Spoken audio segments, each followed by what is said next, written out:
BPM মেন্টরের পক্ষ থেকে আমি রওনক আপনাদের সকলকে জানাই আন্তরিক শুভেচ্ছা ও স্বাগতম। আজকে আমি আপনাদেরকে হোম ট্যাবের স্টাইল এবং এই যে কিছু ইনফরমেশন আছে ফাইন্ড, রিপ্লেস, সিলেক্ট, এই তিনটা টুলস নিয়ে আমি আপনাদের ব্যবহার দেখাবো এবং সাথে সাথে স্টাইলের যে ডায়লগ বক্সটা আছে এখান থেকে আমি বিভিন্ন স্টাইলের যে ফরম্যাটটা আছে এটা নিয়ে একটু কথা বলবো। একটা ছোট্ট ভিডিও করার চেষ্টা করতেছি, আপনারা আশা করি আপনারা সাথেই থাকবেন।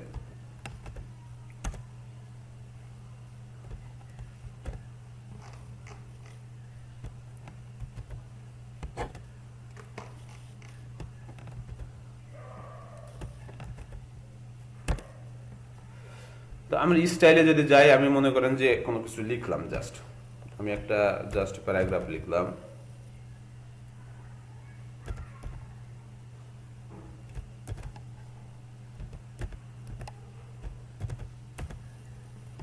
এটাকে হচ্ছে আমি সুন্দর করে জাস্টিফাই করে রাখলাম। দেন একটু খেয়াল করেন যে এটাকে যদি একটু দেখি যে এখানে এই লেখাটাকে সিলেক্ট করলাম, সিলেক্ট করে দেখেন এর ভিতরে একটা স্টাইল দেওয়ার চেষ্টা করব। এগুলো সব একটা স্টাইল, আসলে লেখার একটা ধরন।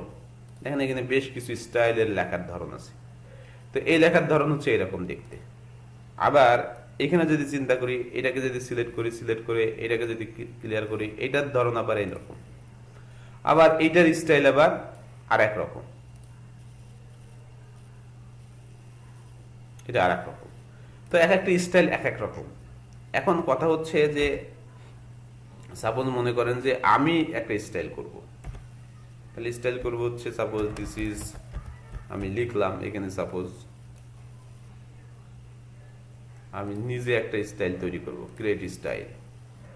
এখানে দিলাম আমার সাপোজ হচ্ছে বিপিও মেন্টর, এখানে লিখলাম। দেখেন এখানে একটু খেয়াল করেন, এর ভিতরে স্টাইল একটা তৈরি হয়ে যাবে।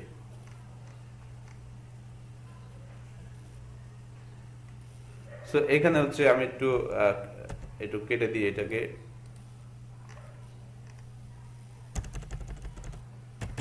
সাপোজ লিখলাম দিস ইজ বিপিও মেন্টর। তো এটার স্টাইলটা আমি কি করব, আমি সিলেক্ট করলাম, সিলেক্ট করে দেখেন এখান থেকে বোল্ড করলাম, এটাকে বাড়াই দিলাম। দেন এটা হচ্ছে ইটালিক করলাম। দেন এটার একটা কালার দিলাম,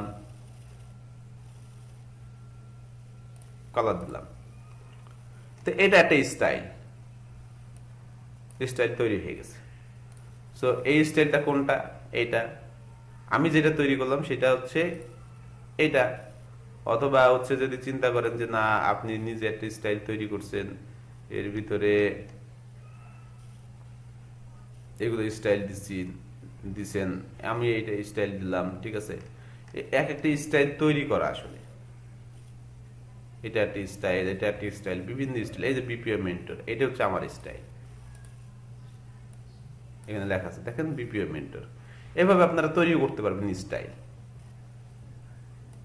তো বিপিও মেন্টর স্টাইলে যদি আর চিন্তা করি যে না, এটাকে কালার দিবে একটা, তো এই কালারে এটাকে সিলেক্ট করলাম, এটা এটা এটা এটা এটা এটা এটা এটা এটা হচ্ছে এই স্টাইল। অর্থাৎ এর একটা হাইট হবে, এর একটা কালার হবে, এটার একটা ফন্ট হবে, ঠিক আছে। এই ফন্ট আমি চেঞ্জ করে দিলাম সাপোজ ফন্ট। দেখেন এখন এগুলো স্টাইল এক এক রকম, এক একটা স্টাইল এক এক রকম। বাট এটা হচ্ছে বিপিও মেন্টরের ফন্ট।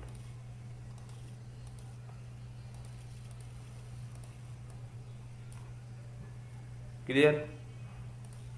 বা মনে করেন আপনি একটা কাজ করে ফেলছেন, কাজ করলাম, আমি কিছু কাজ করলাম, অনেক কাজ করলাম, এটা খেয়াল করেন, আমি লাল করলাম, এটাকে বড় করাইলাম। দেন এটার হচ্ছে স্টাইলের চেঞ্জ করলাম, চেঞ্জ করে এখন আমি কি করব, এটা সিলেক্ট করা আছে। দেন আমি এখানে একটা স্টাইল করতে যাচ্ছি। তো নাম দিলাম হচ্ছে সাপোজ মাই স্টাইল 5 নাম দিলাম। দেন এটা ওকে করলাম। দেখেন এখানে মাই স্টাইলের একটা স্টাইল চলে আসছে। তো এইভাবে স্টাইল আমরা তৈরি করতে পারি। তো এখন যে বিষয়টা দেখাবো সেটা হচ্ছে বিষয় হচ্ছে এখানে আছে ফাইন্ড, রিপ্লেস, সিলেক্ট। ওকে, তো মনে করেন আমি এই একটু কথা যদি বলতে চাই যে ফাইন্ড আসলে কি। ফাইন্ড শব্দের অর্থ হচ্ছে খুঁজে বের করা, খুঁজে বের করতে। আমার সাপোজ এখানে কোনো একটা ওয়ার্ড আছে আমার জানা নেই, কেউ এসে আপনাকে বললো যে অমুক ওয়ার্ডটা এখানে দেখো তো আছে কিনা, তা আমাকে খুঁজে বের করতে হবে। সাপোজ আমি বললাম যে দেখেন এই ভিডিওতে কোঅর্ডিনেট একটা জায়গা আছে যেখানে একটা শব্দ লেখা আছে কোঅর্ডিনেট, তো কোঅর্ডিনেট খুঁজে বের করতে হবে। তাহলে আমাকে কি করতে হবে, কিবোর্ড থেকে যদি কন্ট্রোল এফ প্রেস করি, আমি কন্ট্রোল এফ, তাহলে দেখেন এখানে একটু নেভিগেশন চলে আসছে, যেখান থেকে আমি কি করতে পারি, সার্চ করে খুঁজে বের করতে পারি। তাহলে কোঅর্ডিনেট, আমি কোঅর্ডিনেট,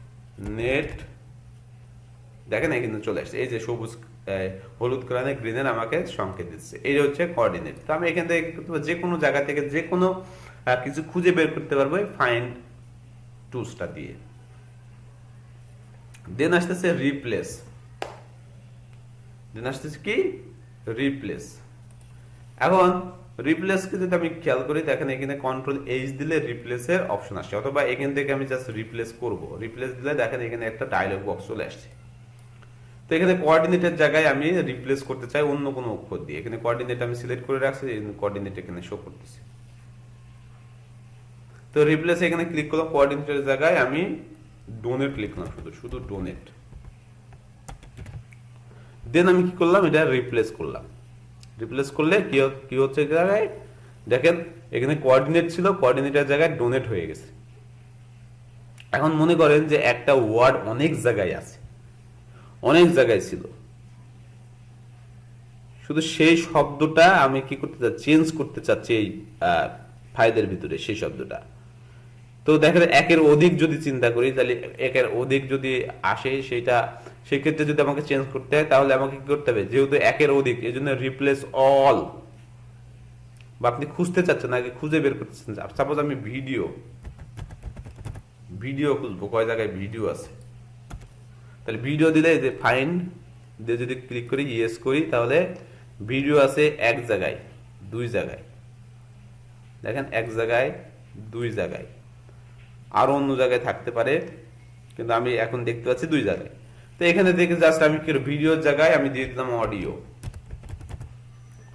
অডিও দিয়ে দিলাম। দেন হচ্ছে আমি রিপ্লেস করলে তো এক জায়গায় রিপ্লেস হবে, এটা কি করতে হবে, রিপ্লেস অল করতে হবে। দেখুন রিপ্লেস অল করলাম, কয় জায়গায়, তিন জায়গায় রিপ্লেস হয়েছে, ইয়েস, আমি তিন জায়গায় রিপ্লেস করে দিলাম। চার জায়গায় রিপ্লেস হয়েছে, অল ডান। তাহলে দেখেন এখানে অডিও আছে, এখানে অডিও আছে, এই লাইনে এখানে অডিও আছে, অর্থাৎ এগুলো সব ভিডিও ছিল। আমি যদি আগের পজিশনে আবার চলে যাই, তাহলে এই অডিওকে নিয়ে যাব উপরে, আর এখানে লিখবো ভিডিও, দেন রিপ্লেস অল। তাহলে এখান থেকে হচ্ছে আমি চার জায়গায় আবার দেখেন ভিডিও চেঞ্জ করে ফেললাম। তো এটা গেল। দেন এখানে আসতেছে অল সিলেক্ট, আমরা আগে থেকে আমরা বলে দিই যে এটা হচ্ছে সিলেক্ট করার জন্য। সাপোজ এখান থেকে আমি এটাকে অল সিলেক্ট করব, তাহলে এখান থেকে অল ক্লিক করলাম, দেখেন অল সিলেক্ট হয়ে গেছে। দেন অল অবজেক্ট, দেন অল টেক্সট সিমিলার ফরম্যাটিং,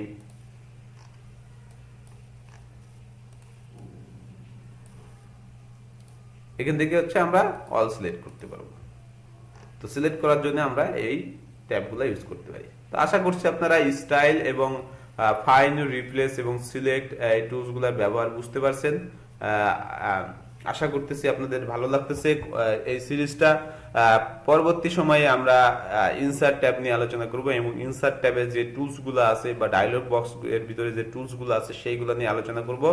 আশা করতেছি আপনারা সাথে থাকবেন, ভালো থাকবেন, করোনা ভাইরাস থেকে বাঁচতে ঘরে থাকবেন, সুস্থ থাকবেন, বাসায় থাকবেন। ধন্যবাদ। Thanks for watching the video.